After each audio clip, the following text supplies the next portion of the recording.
All right, guys, what's going on? My name is Sam Coates.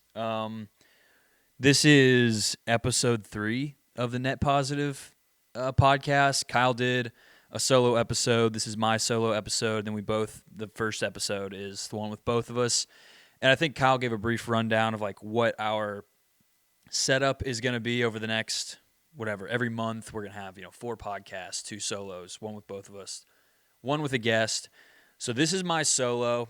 And today, I'm going to talk about finding your creative style. So, if you make creative content, if you're an editor, a shooter, how to find a style that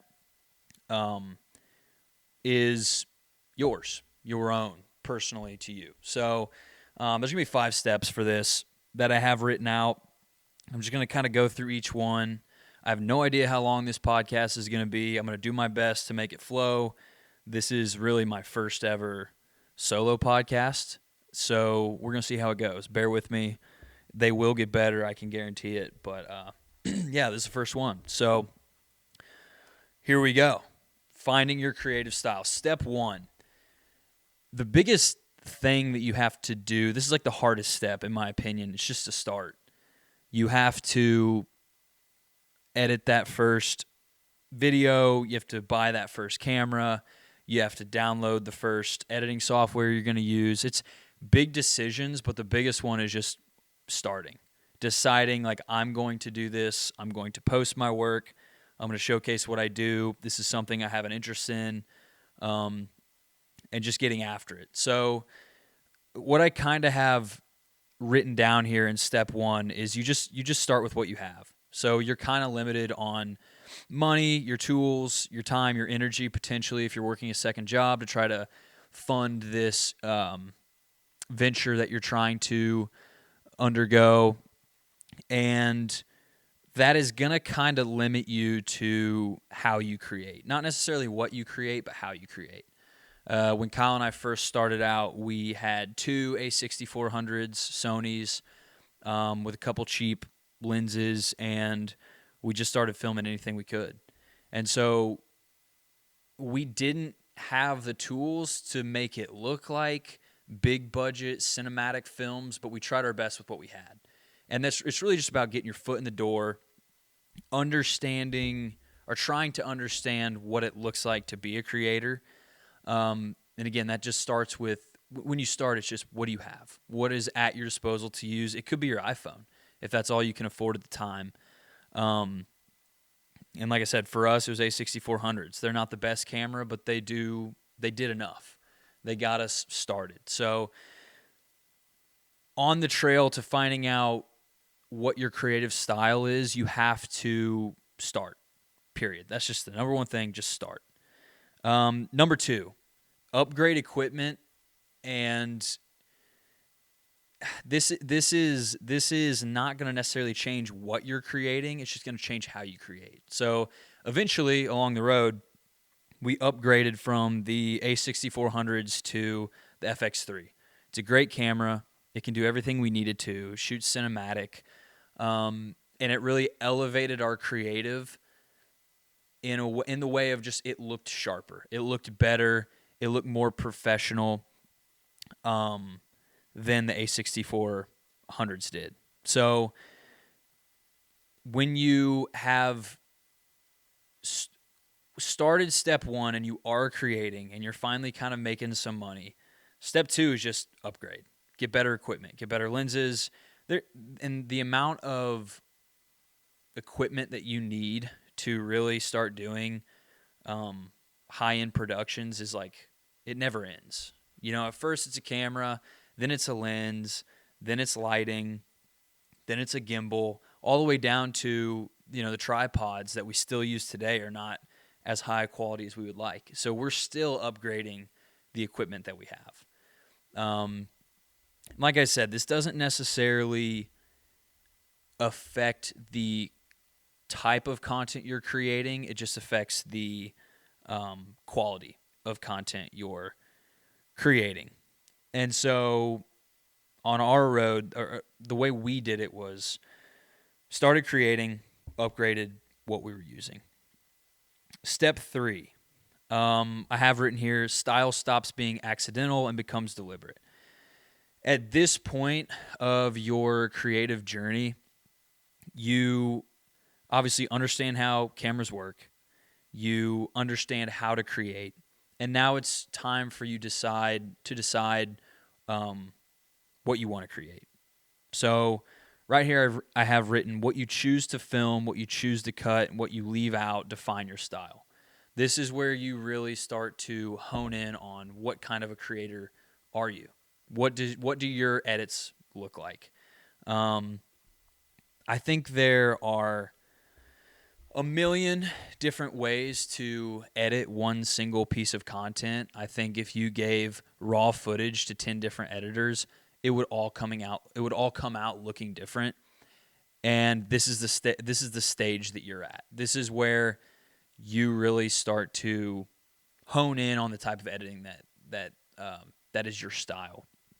So, um, I have when you can do everything, style is choosing what not to do. So it kind of, I guess I'm kind of getting into step 4 a little bit, but at this stage, you start deciding what you want to do and what you don't want to do. This is where you kind of start having a choice of, do I want to shoot that? Is that worth my time? Is that something that interests me? And as far as Kyle and I's own personal journey, we got to this point, I don't know, maybe a year and a half ago, where we had created for so long and we had shot so many different things. We'd finally got to the point where we had gotten all the equipment we need to make high quality content. And then it was just like deciding what we wanted to shoot. You know, did we want to stay in the outdoor space? Do we want to go into the like exercise fitness space, the restaurant space, entertainment? There's so many different directions you can go. And this is where you kind of decide what you want to do as a creator. I have step 4 here. Your style becomes professionally transferable. So this is where you're at a point, you've kind of done a lot of things. And it's funny, I actually made a video today about, what did I say? It was, let me look it up. Give me a second. It was it was the maxing. I don't know if you guys have seen the trend of side quest maxing.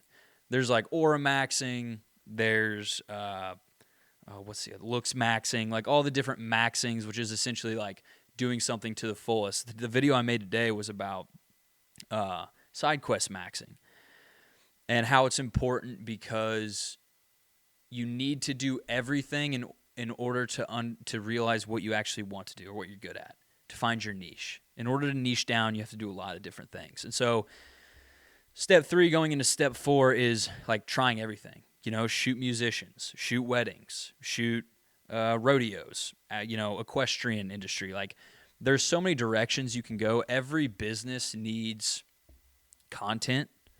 So you can go any direction with it.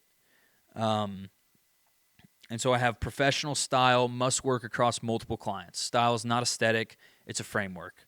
The surface changes, but the structure stays the same. If your style only works for you, it's a preference. If it works for clients, it's a system. So this could be where you start systemizing what you do. And when Kyle and I got to this level, I think we almost had a little bit of a hard time with it because you want what you create to be extremely unique, but it has to be both unique and transferable. Like you have to be able to do it for different clients. Otherwise, you're going to really cap out your growth potential, your scalability. I know guys who are really good at shooting musicians. They're very talented at it, but they don't do anything else, and so they're kind of capped out. Like they're maxed out with what they can do. Which, if that's what you want to do and that's like your passion, that's great. You know, you can make a good living shooting musicians. But if you're trying to create a scalable content style, you have to get comfortable doing more than just one thing. And I think that's where a lot of people struggle. I think step 4 is kind of like a hard step to get past because as a creative, you are so used to doing whatever you want to do that you're not necessarily comfortable doing something you have to do. And this is where I struggled, particularly because I'm a creative. I do what I want to do. Like, that's the whole point of being a creative, but also I want to make money. And I want to scale the business. And if you want to do that, you can't niche yourself down so much that you're limited on what you can do. Or you can't niche yourself down into an industry that's extremely saturated with videographers. So that's step 4. That's like getting over that hump so that you're able to scale, essentially. And then step 5. This is where I have not growth range. It's almost like you're starting over. This is where the process comes full circle. With skill and process in place, your style becomes portable. You begin to applying in places, formats, industries you never expected. It feels like starting again. Again, I guess this kind of goes with step 4, but this is where you really go like, okay, I have the skill. Step 1, I started. Step 2, upgraded. Step 3, really understand how cameras work, really understand color grading. I got my systems down, understand my editing process.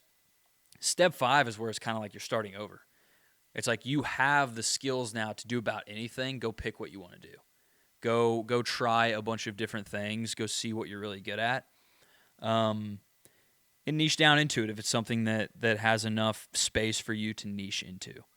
I have the key idea. I have when your style is real, it travels. So when you've found your style and you can apply it to different industries, that's when you really have like maximized your creative process, I guess. And so the closing question, I guess, is where could your style take you if you stopped keeping it in one lane? So where could you go if you got out of your niche and started creating everywhere you could? I think that's a question that a lot of creatives should ask themselves. It was one that Kyle and I had to ask ourselves back in the beginning. And I guess a little story, kind of like our experience with it, is we were very, very niched into the outdoor industry. I think Kyle talked about it in the last podcast a little bit, but we traveled to Canada. Kyle was filming for a duck hunting TV show. I was filming for a private client up in Canada on a mountain goat hunt. We were filming for Ducks Unlimited, going all over the map, going to colleges, filming duck hunts, went to like Montana, North Carolina, all over the place filming. And it was something that we had a passion doing, but we were so niched into it that we didn't have a chance to grow outside of it. Every weekend we were traveling during the fall. You know, you'd travel over the weekend, you'd get back into town, you had to edit what you just shot, and then you'd be gone the next weekend. And there was no room for growth. And so we had niched ourselves into an industry that was extremely unforgiving. And if you haven't shot in the outdoor industry, then it's kind of hard to understand, but it's early mornings. The weather is extremely brutal because you're hunting ducks. So it's like, or mountain goats or whatever it may be. So you're in the elements with those animals. You're putting your gear at risk every shoot. You know, like you're in water. If you're duck hunting, we were on rocky terrain, steep slopes, and when we were hunting mountain goat, and it's just like it's a liability. Like, you know, every step you got to be extremely careful because if you fall and crack your lens, like you're out a couple grand. So all of those things, I guess my point is we did it. We niched ourselves super deep into the outdoor space to the point where people were calling us going, hey, we want you back for all of this year's Foul Life TV season, and we turned it down. And if I go back and I look, this be about step 4. Like I said, being able to turn down work that doesn't necessarily fit what you want to do. Like, it would have been good money, but we wouldn't have been able to scale our business. And so we turned it down. stayed in town, focused on shooting other things. So we started shooting for gyms, started shooting for roofing companies, did a lot of stuff in the music space, and really diversified our portfolio so that everybody was calling. We weren't so niched down that people would look at our page and go, well, we can't use them. They're not for us. They only do stuff in the outdoor industry. So